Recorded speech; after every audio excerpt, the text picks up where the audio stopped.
Hey, I'm Steven at my own hockey game at the Dr. Pepper Star Center in Farmers Branch, Texas, and you are watching Post to Post.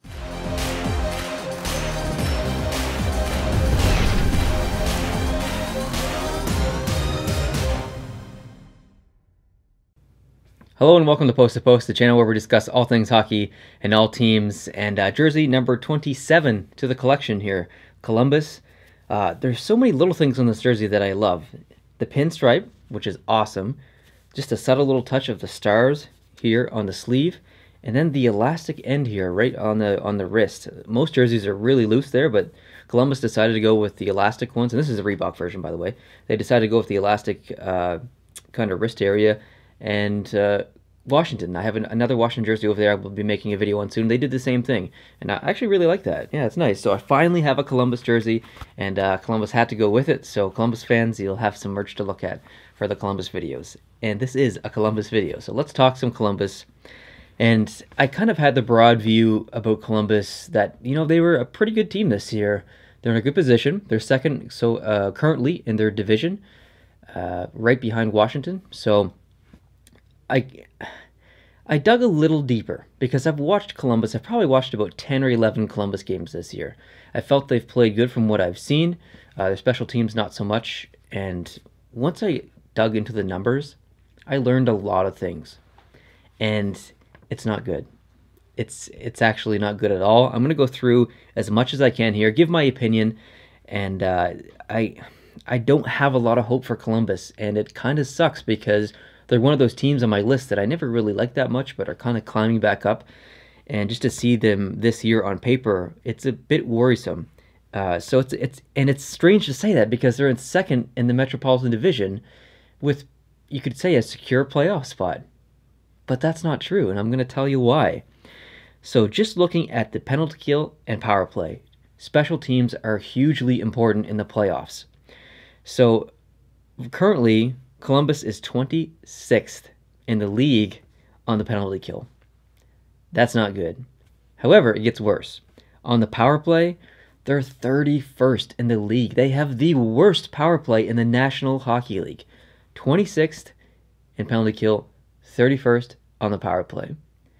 How does that help you in the playoffs? Like, you need to have good special teams in the playoffs. Look what Chicago did in 2010. I think they were 4th on the penalty kill.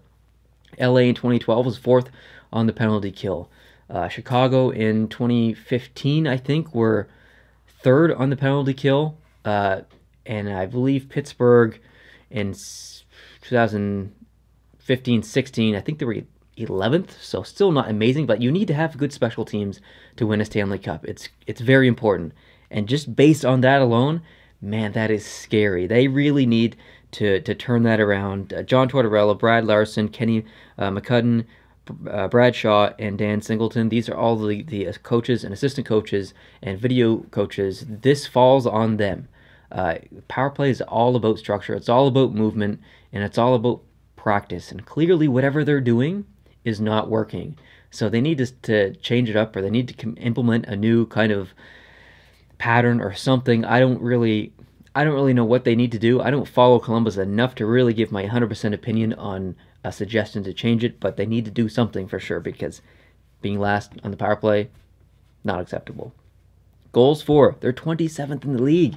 27th. They have less goals for than the crappy Montreal Canadiens. How are they second in the Metropolitan and are 27th with goals for? Bobrovsky. Bobrovsky is keeping this team in a playoff spot.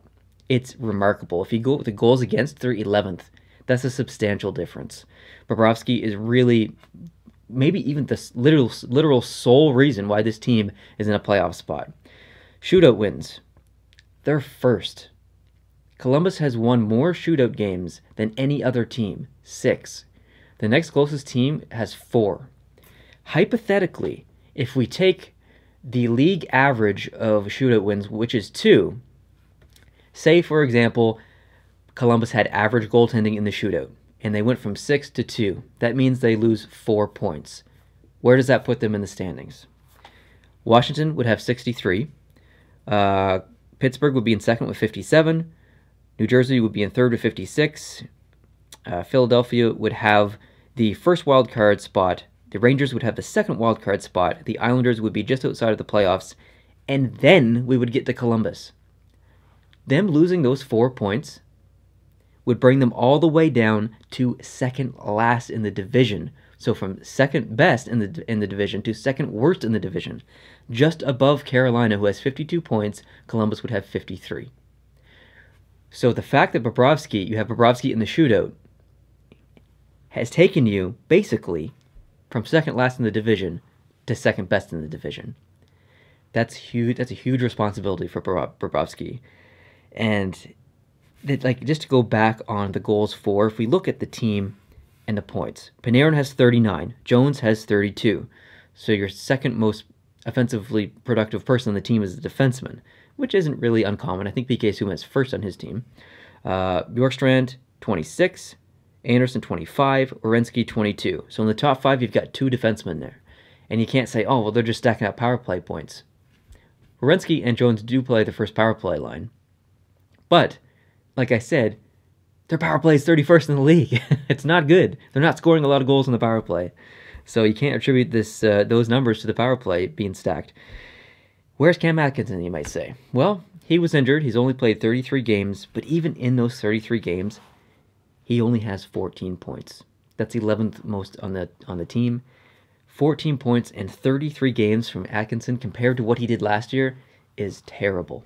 So I feel really bad for him. I hope he turns it around. I really like the guy.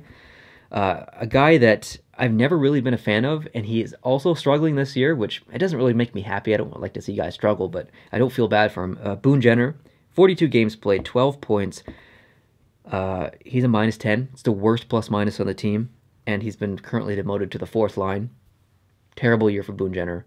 I don't know why. Just some guys I've just never been a fan of, and I kind of was a Boone Jenner fan for a while, but the more I watch Columbus and the more I watch him, he just keeps going down my list. So, just not a good year at all. 12 points in 42 games, just that's unacceptable almost. So I went ahead and I looked at their upcoming schedule for the rest of the season. And I looked at what teams they play and those teams, if those teams are playoff teams, and what teams aren't playoff teams, and I added them up. I wanted to see how difficult of a schedule that they have. Of the remaining, I don't know, it's like 33 games or 34 games, 19 of those games are against playoff teams. 14 are against non-playoff teams. So Columbus has a really, really tough schedule. When I started to the idea to make this video, I wanted to talk about, do I think Columbus could win a Stanley Cup? And then I started going through all the stuff when I kind of asked myself, do I think Columbus could win a playoff series? And now, after looking at all of this and realizing how mediocre the team is without Bobrovsky, I ask myself, can this team actually make the playoffs? Like, that's what it's gone from. Can this team win the Stanley Cup to can this team make the playoffs? If Bobrovsky plays at 80% of Bobrovsky, this team doesn't make the playoffs. This team doesn't win the first round. Doesn't even get by the first round. This team doesn't win the Stanley Cup. I am unfortunately worried about the Columbus Blue Jackets. They need more offensive production. They're bone dry on offensive production. I think they're not getting any secondary contributions other than Panarin. Like, if you look down the line, Bjorkstrand is the second most offensive forward. He plays on the 3rd line. He's got 26 points. Panarin's got 39. That's a massive jump. That's 13 points. That's incredible. Panarin needs help. He needs help. It sucks because, like I said, Columbus is kind of moving back up my list of teams that I enjoy to watch and cheer for. If they do make the playoffs, I really hope they take down Pittsburgh if they end up playing them. It would be a great revenge story. But I want to know your guys' thoughts, specifically Columbus fans. How do you feel about your team? You guys watch them more than I watch them. I love your opinions. Tell me how you feel about the team. What are some of the things that you notice that they don't do well? What are some things that you notice that they do well? Obviously, they're a pretty good defensive team with Bobrovsky and net. I think they are 11th in goals against. So, I mean, that's pretty impressive. Anyway, I'd love to know your thoughts. Please tell me in the comment section below. Thank you very much for watching this video. If you liked it, hit the like button. If you're new here, hit the subscribe button. And I'll see you in the next one. I would say a couple of minutes from now, a little bit from now, maybe an hour or so. I'm going to talk some Detroit Red Wings. Keep an eye out. Thanks guys for watching. Appreciate it. And I'll see you in that video. Adios.